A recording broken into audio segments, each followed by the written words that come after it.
Bharti news, सीधा, सटीक और निष्पक्ष। नमस्कार, मैं हूं पुष्पेंद्र और आप देख रहे हैं भारती न्यूज। नजर डालते हैं आज की ताज़ा तरीन खबरों की ओर और शुरुआत करते हैं राष्ट्रीय खबरों से।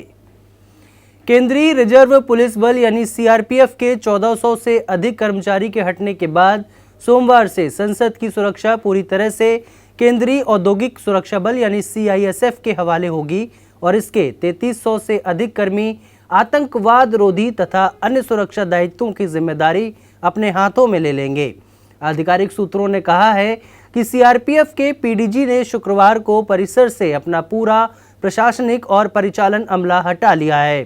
सीआईएसएफ कर्मियों को संसद की ड्यूटी पर भेजे जाने से पहले सामान की जांच, व्यक्तिगत तलाशी, विस्फोटक का पता लगाने व इससे निपटने, आतंकवाद रोधी त्वरित कार्रवाई, अचूक निशानेबाजी और बातचीत व शिष्टाचार जैसा प्रशिक्षण भी दिया गया है। तेज धूप, गर्म हवाएं और चिलमिलाती गर्मी से उत्तर भारत के लोगों को अभी कोई राहत नहीं मिलने वाली है। दिल्ली, उत्तर प्रदेश, उत्तर मध्य प्रदेश, राजस्थान समेत कई राज्यों का तापमान 40 डिग्री से ऊपर पहुंच गया है। हैरानी की बात यह है कि पहाड़ी इलाकों में भी लोगों के पसीने छूट रहे हैं। आईएमडी के ताजा अपडेट के अनुसार हिमाचल प्रदेश के ऊना का तापमान 44 डिग्री के पार हो चुका है।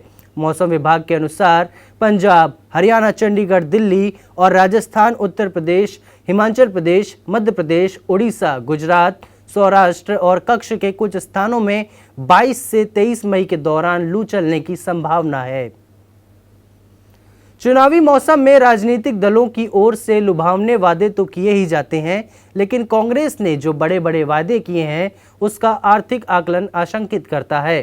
देश के खजाने पर विपरीत असर डालने के साथ इंफ्रास्ट्रक्चर और विकास के अन्य कार्यक्रमों पर भी प्रतिकूल असर पड़ सकता है। गरीब महिलाओं को सालाना 1 लाख रुपए, शिक्षित युवाओं को कौशल विकास के नाम पर सालाना 1 लाख रुपए एवं 80 करोड़ गरीबों को प्रति माह 5 किलोग्राम की जगह 10 किलोग्राम अनाज देने के वायदे से बजट पर लगभग 13 लाख करोड़ का अतिरिक्त बोझ पड़ेगा।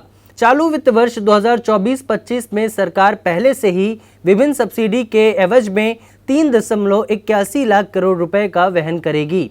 इनमें मुख्य रूप से 5 किलोग्राम अनाज, मनरेगा, कम कीमत पर खाद्य एवं किसानों को सालाना 6,000 रुपए की मदद जैसी योजनाएं शामिल हैं। अब आपको ले चलते हैं अंतर्राष्ट्रीय जगत की खबरों की ओर। ईरान के राष्ट्रपति इब्राहिम रईसी के हेलीकॉप्टर क्रैश में जीवित रहने की उम्मीद नहीं है। इस बात का दावा खुद ईरानी मीडिया ने उस समय किया जब वहां की सेना को दुर्घटनाग्रस्त हेलीकॉप्टर का मलबा मिल गया। रविवार को इब्राहिम रईसी और कई ईरानी अधिकारियों को ले जा रहा हेलीकॉप्टर एक ग्रामीण इलाके में दुर्घटनाग्रस्त हो गया। हेलीकॉप्टर का मलबा मिलने से ईरानी राष्ट्रपति रईसी के मारे जाने की आशंकाएं जताई जा रही हैं। नेपाल के प्रधानमंत्री पुष्पकमल दहल प्रचंड सोमवार को प्रतिनिधि सभा में विश्वास मत साबित करेंगे।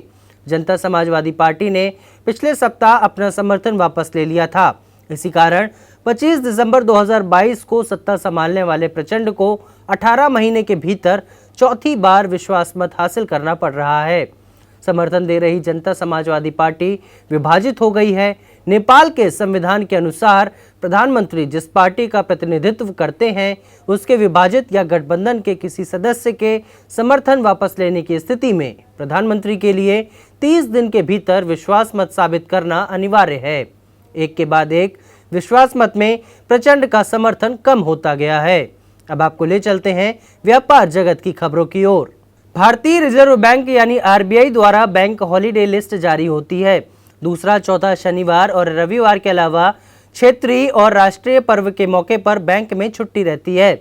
आरबीआई द्वारा जारी लेटेस्ट बैंक हॉलीडे लिस्ट के अनुसार इस हफ्ते केवल 3 दिन ही बैंक खुले रहेंगे।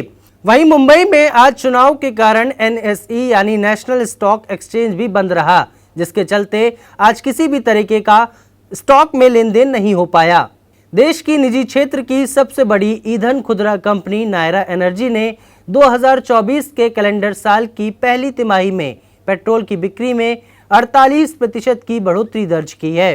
वहीं इस दौरान कंपनी के निर्यात में गिरावट आई है। तिमाही के दौरान कंपनी ने विशेष रूप से ईंधन की स्थानीय मांग को पूरा करने का प्रयास किया है। कंपनी ने कहा कि जनवरी और मार्च की तिमाही में उसने अपनी गुजरात की वाडिनार तेल रिफाइनरी में उत्पादित सभी पेट्रोलियम उत्पादों का 70% स्थानीय बाजार में बेचा है। बयान में कहा गया कि नायरा एनर्जी ने मुख्य रूप से देश में बढ़ती पेट्रोलियम उत्पादों की मांग को पूरा करने पर ध्यान केंद्रित किया है। अब खबरें खेल जगत से। 136 साल में पहली बार किसी इंग्लिश फुटबॉल क्लब ने लगातार 4 बार लीग ट्रॉफी जीतकर इतिहास रच दिया। कोच पेप गार्डियोला की अगुवाई में टीम ने रविवार को घरेलू मैदान एतिहाद स्टेडियम में खेले गए इंग्लिश प्रीमियर लीग के अंतिम मैच में वेस्ट हैम को 3-1 से हराकर अपने चिर प्रतिद्वंदी आर्सेनल से 2 अंकों की बढ़त बनाकर लगातार चौथे साल यह ट्रॉफी जीत ली है। पेप की अगुवाई में यह टीम की 6ठी लीग ट्रॉफी है। प्रीमियर लीग में यह टीम की 8वीं और इंग्लिश फुटबॉल लीग में इतिहास में 10वीं ट्रॉफी है। वेस्ट हैम के खिलाफ करो या मरो के मुकाबले में पहले ही हाफ में मैनचेस्टर सिटी के युवा स्ट्राइकर फिल फोडेन ने 2 गोल दागकर टीम को बढ़त दिला दी थी। अमेरिका के लुजियाना में खेली गई SEC चैंपियनशिप में भारतीय खिलाड़ी परवेज खान ने शानदार प्रदर्शन किया है। परवेज ने 1500 मीटर रेस में गोल्ड मेडल अपने नाम किया है। उन्होंने 3 मिनट 42.73 सेकेंड में ये रेस पूरी की। परवेज ने शुरुआत अच्छी नहीं की थी, लेकिन बाद में उन्होंने रफ्तार पकड़ी और अपने प्रतिद्वंदियों को पीछे छोड़ते हुए पहला स्थान हासिल करते हुए गोल्ड मेडल जीता। उन्होंने अंतिम 100 मीटर में असल खेल किया और सभी को हैरान कर दिया। इससे पहले वह हीट में टॉप आए थे और फाइनल रेस के लिए क्वालिफाई करने में सफल रहे थे। अब तक की खबरों के लिए बस इतना ही। अन्य सभी बड़ी खबरों के लिए देखते रहिए भारती न्यूज़ और भारती न्यूज़ को शेयर, लाइक और सब्सक्राइब करना ना भूलें। धन्यवाद।